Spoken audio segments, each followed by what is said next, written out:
네, 11시 터닝포인트 출발합니다. 어제 미국 CPI 발표됐고요. 예상치 부합하면서 증시가 환호했습니다. 나스닥이 1.7%대 상승 성공하고 현재 니케이도 아시아 증시 안에서 선전하고 있습니다. 1%대의 상승 흐름.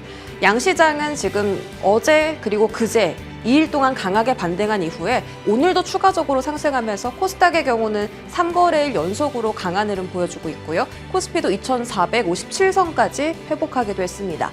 9시 30분, 40분쯤에 이제 대국민 대통령 담화가 있었는데요. 그때 지수가 좀 빠졌다가 지금은 다시 이 빠진 부분을 만회하면서 이만큼 올라온 상황입니다. 수급은 아직 좋진 않습니다. 외인 기관 오늘 코스닥에서 동반 매도고 거래소에서는 외국인 나홀로 순매도가 계속 발생하고 있습니다. 1,600억 원대의 매수 우위고요. 오늘 선물 옵션 도시 만기일입니다. 현재 선물 시장에서는 외국인 사자세 확인되고 있습니다. 코스닥 시장 보시죠. 외인 기관의 동반 매도 어제에 이어서 오늘도 나타나고 있고요. 개인 635억 원대 사들이면서 코스닥 지수 상승 견인하고 있습니다. 외국인 순매수 리스트도 보겠습니다. 오늘 가장 많이 사는 건 반가운 종목입니다. SK 하이닉스고요. 간밤에 나온 소식은 이제 인텔에 이어서 마이크론까지 미국 보조금 받는데 성공을 했다. 삼성하고 SK는 아직까지 협상 중인데요. 이런 부분 어떤 영향 미치는지 한번 체크해 보고요. 이 밸류업 안에서도 특히 금융주가 앞으로 이 정책에 대한 이야기 계속 받아갈 수 있고 또 개별적으로 이 지주사들도 계속 주주 환원 정책을 시행하고 있기 때문에 주가 매력도가 높다라는 이야기가 계속 나오고 있습니다. 하나금융지주와 우리금융지주 오늘 순매수 탑10 랭크에 들어가 있고요. 양자컴 이슈가 핫합니다. 어제부터 오늘까지 상한가 가는 종목들 계속 나오고 있죠. 거기다가 초전도체까지 함께 움직임 나오고 있습니다. 신성 델타테크 외국인 순매수 리스트에서 확인되고 있습니다. 삼성 바이오로직스도 담는데요. 연내에 미국 생물보안법 통과 불투명해졌다라는 이슈 있는데 사실 그럼에도 불구하고 계속 이 국내 CDMO 업체들은 수혜 받아갈 수 있다라고 하는데 이슈에 대해서 주가 어떻게 대응할지도 함께 체크해보죠. 다음 보겠습니다. 기관 순매수고요. 기관은 어제 이어서 오늘도 반도체 투톱을 담고 있습니다. 거래소가 빠질 때 계속해서 하단을 방어해준 것이 바로 기관의 매수세였죠. 오늘도 담고 있고 사실 오늘은 반도체 투톱보다는 소보장단이 계속 조금 더 강한 흐름 보여주고 있습니다.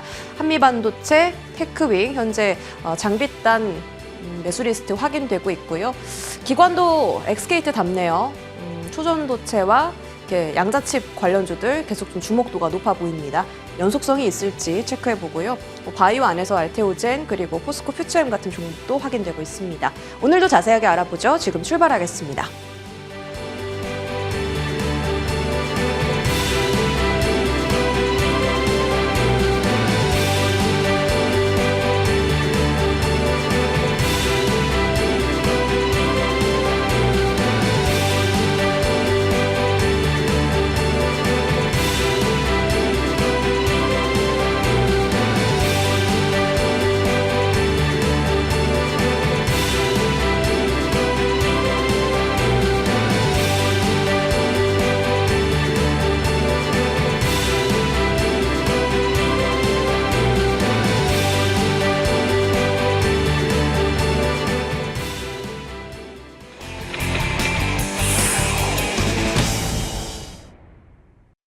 네, 오늘 장 탑10은 한국투자증권 이프렌드예요. 김민진 차장 함께하겠습니다. 어서 오세요. 안녕하세요. 네, 차장님 반갑습니다.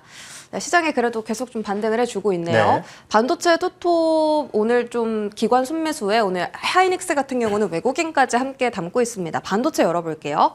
반도체 같은 경우 뭐 보조금 이슈가 좀 있는데 일단 그 전에 삼성전자 목표가 줄 하향이 나옵니다.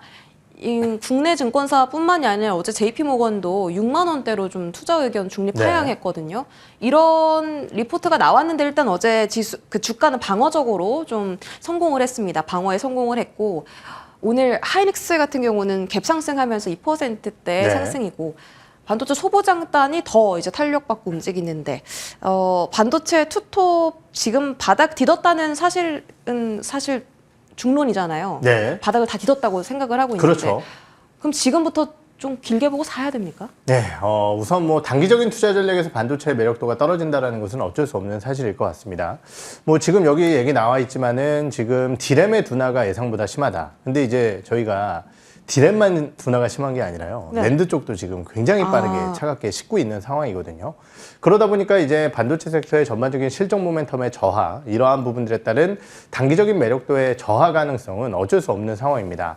하지만은 우리가 얘기하는 반도체 섹터의 주가라는 것이 결국은 이제 우리가 레거시 디램이라고 하는, 레거시 메모리라고 하는 쪽에 매몰되어 있는 것이 아니고, 거기에 대해서 전반적인 시장 자금이 유입될 때는 결국은 반도체 섹터에 대한 반등이 나타날 가능성이 있다는 측면에서 아예 반도체 섹터들이 뭐 여기서 더 하락을 한다 이러한 부분들은 아니고요.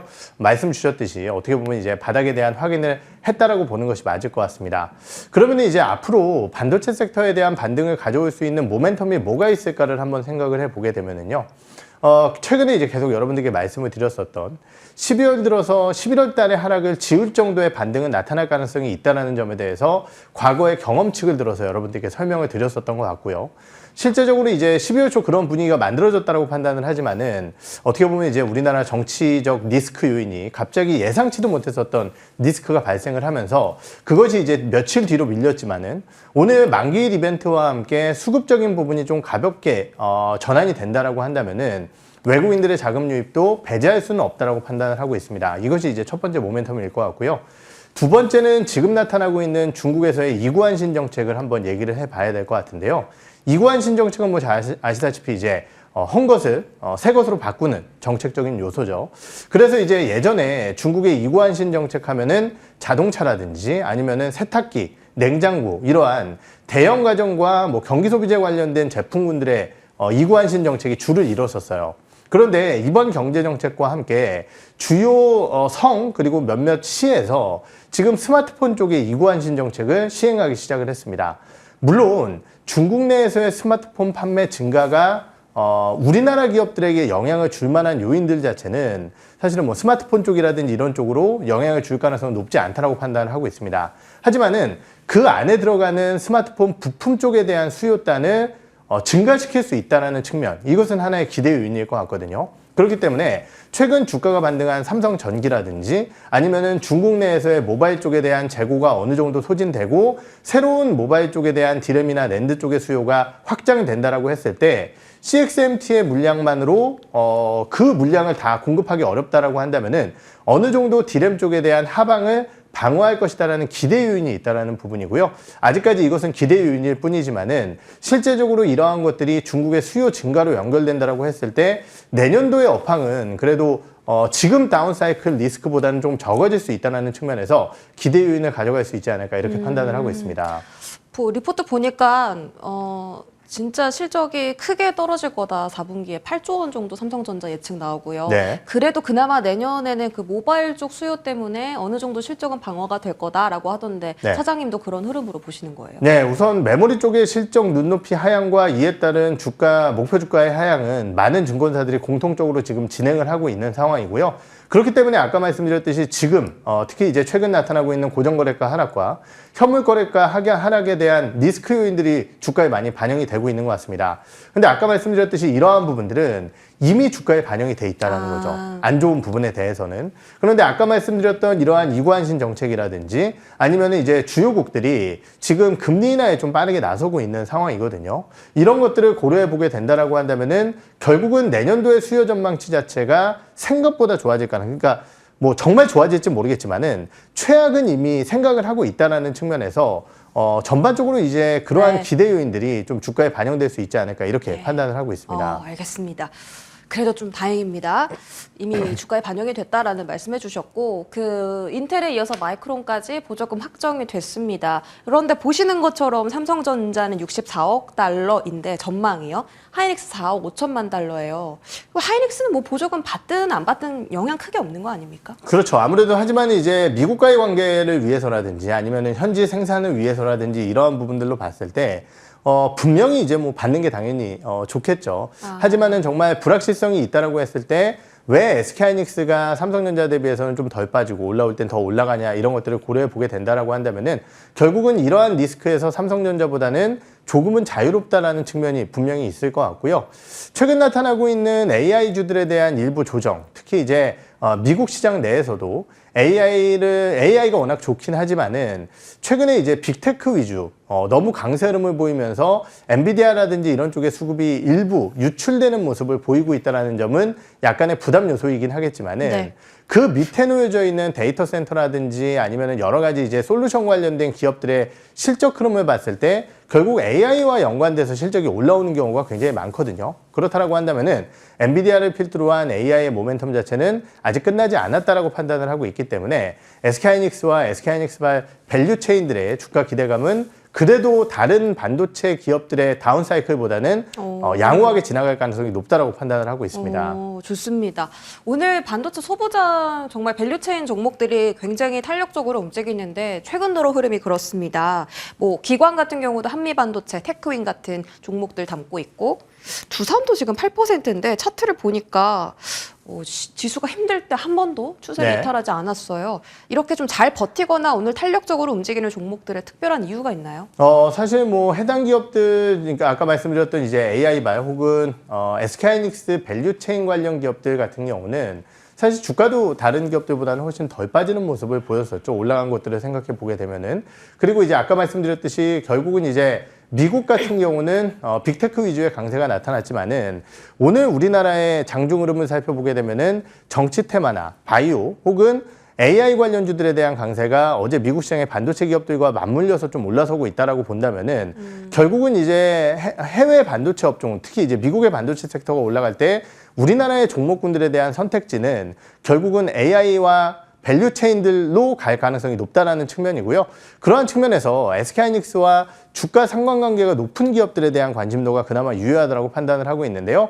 그러한 기업들이 지금 말씀 주셨던 뭐 한미반도체라든지 아니면은 주성엔지니어링과 같은 기업들이 있을 것 같고 테크윈 같은 경우는 사실 이제 어제 삼성증권의 보고서와 함께 주가가 많이 급락을 했었죠. 이러한 부분들에 따른 반발 매수세라고 생각을 하고 있고요. 그렇기 때문에 이제 결국은 우리가 소부장단을 선택을 할 때 아무래도 이제 소부장들은 IDM의 투자와 함께 이후 반등을 한다라는 측면에서 조금은 거리감을 둬야 되겠지만은 이러한 기업들은 그나마 좀 유효하다고 판단을 해봐야 될 것 같습니다. 방금 말씀하신 새 종목이요? 네, 그렇죠. 매수 기회도 지금 구간에도 있다라고 보시는 겁니까? 네, 저는 어제 테크윈 같은 경우도 뭐 주가가 많이 빠졌고 실제적으로 이제 내년도의 가이던스 하향이 굉장히 치명적인 내용이었다라고 평가를 하지만은 네. 결국은 이러한 치명적인 부분은 주가에 반영됐다라고 생각을 하고요.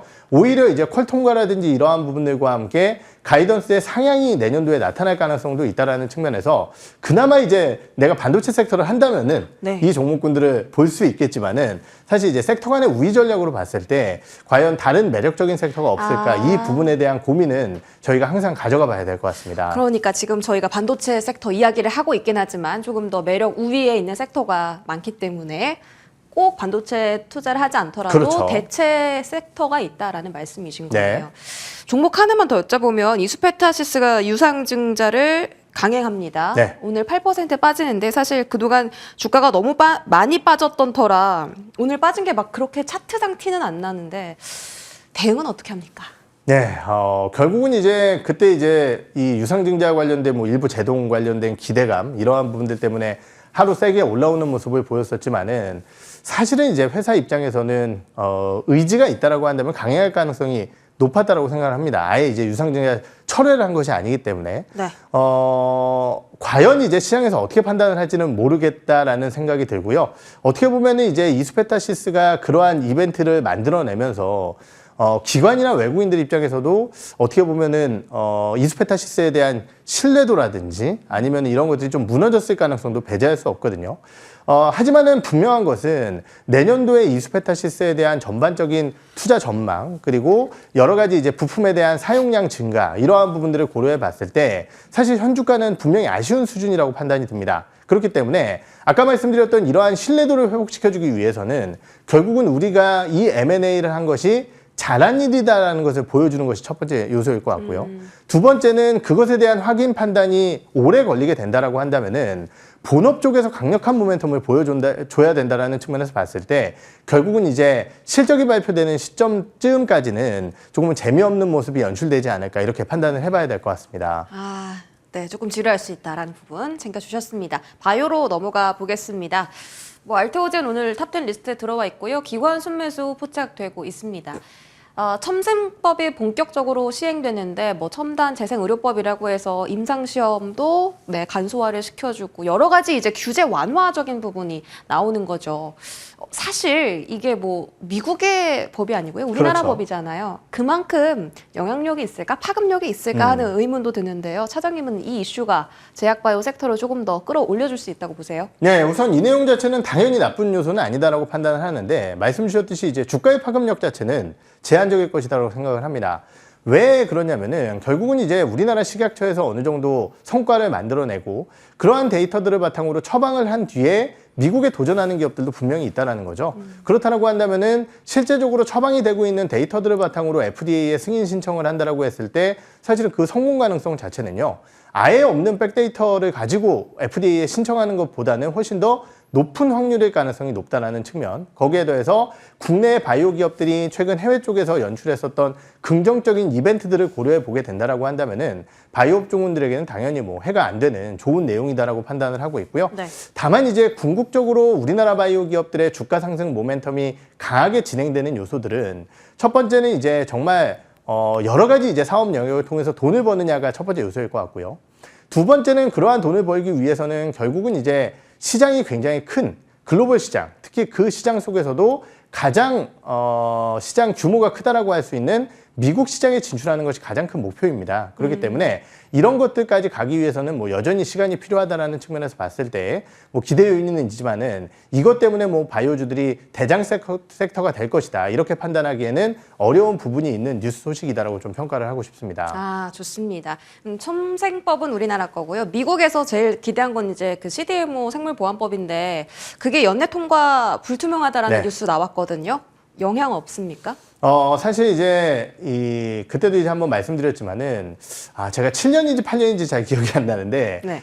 통과가 되더라도 유예 기간이 그렇게 길어요. 네. 그렇다라고 네. 한다면은 결국은 이게 1개월 뒤에 할 것이냐, 6개월 뒤에 할 것이냐 이것은 제가 보기에는 큰 문제는 아니다라고 판단을 하고 있고요. 오히려 이제 이러한 이벤트들 때문에 우시바이오로직스에 대한 규제와 이에 따른 수의 기대감으로 삼성바이오로직스가 세게 올라왔었다가 네. 최근에 주가는 조정을 받았거든요. 그런데 삼성바이오로직스라는 회사의 실적 모멘텀의 가장 중요한 부분을 차지하는 것 중에 하나는 사실은 환율입니다. 달러 기준 수혜로. 그렇죠. 달러 기준자로 이제 결제를 하기 때문에 결국 그런 것들을 생각해 보면 삼성바이오로직스의 4분기 실적 모멘텀 자체도 상당히 유효하고요.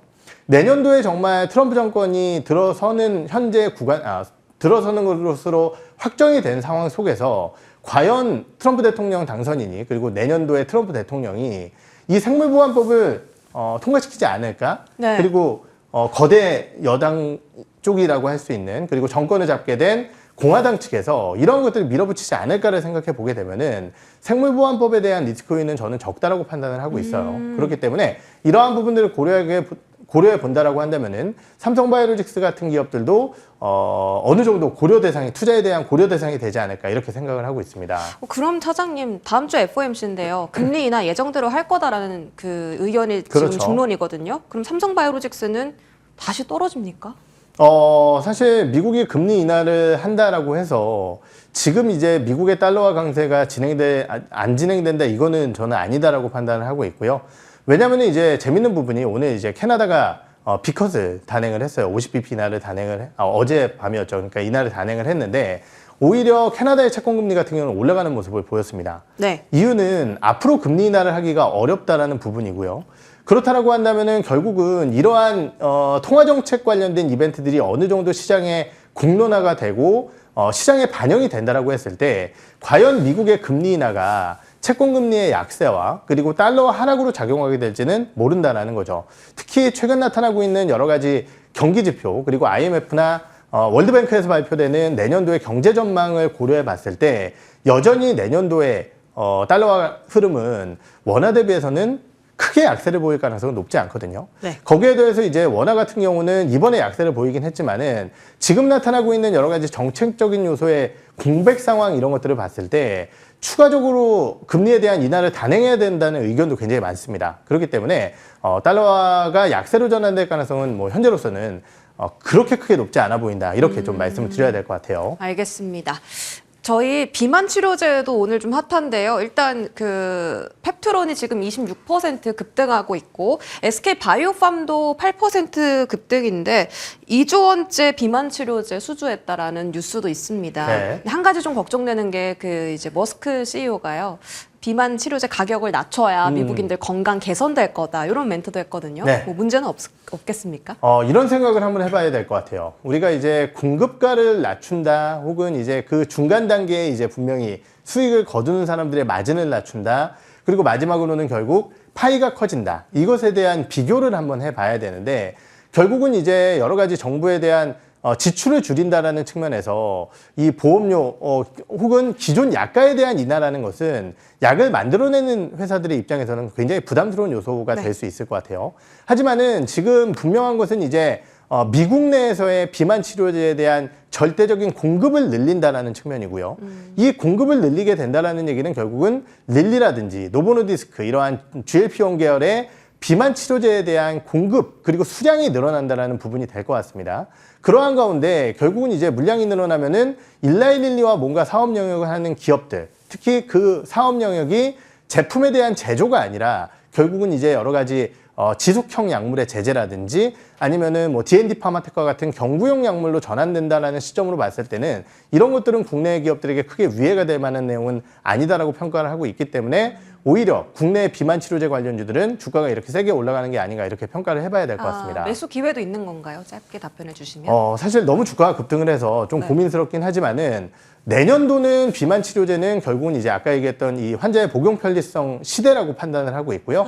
그러한 측면에서 한 달형 제재를 만들어내 연구를 하고 있는 펩트론, 그리고 경구용 쪽에서 굉장히 강점을 보유하고 있는 D&D 파마텍, 이 두 개의 기업은 여전히 관심권에 두시는 것이 좋으실 것 같습니다. 알겠습니다. 마지막으로 양자 관련 종목들이 핫한데요.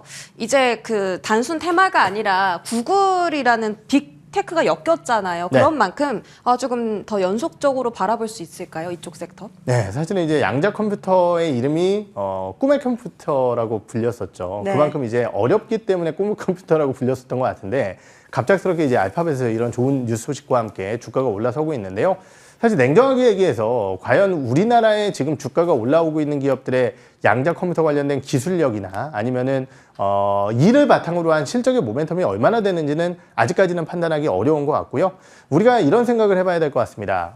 작년도 초에 이제 그리고 재작년도에 AI가 본격적으로 이제 움직이기 시작을 하면서 AI 사업 영역을 가지고 있는 우리나라 기업들이 모두 다 주가가 급등을 했었지만은 결국은 2년 뒤에 주가를 흐름을 살펴보게 되면은 결국은 미국 내에서의 핵심 사업을 영위하고 있는 기업들의 주가가 올라왔지. 네. 우리나라의 AI 기업들이 이렇게 올라온 것은 거의 없다라는 거죠. 그렇다라고 한다면은 지금 우리나라의 양자 컴퓨터 관련주들 역시 단기 테마로서의 단기 대응 전략이 조금 더 유효하지 않을까 이렇게 판단을 해봐야 될 것 같습니다. 알겠습니다. 한국투자증권 김민증 차장과 함께했습니다. 고맙습니다. 네.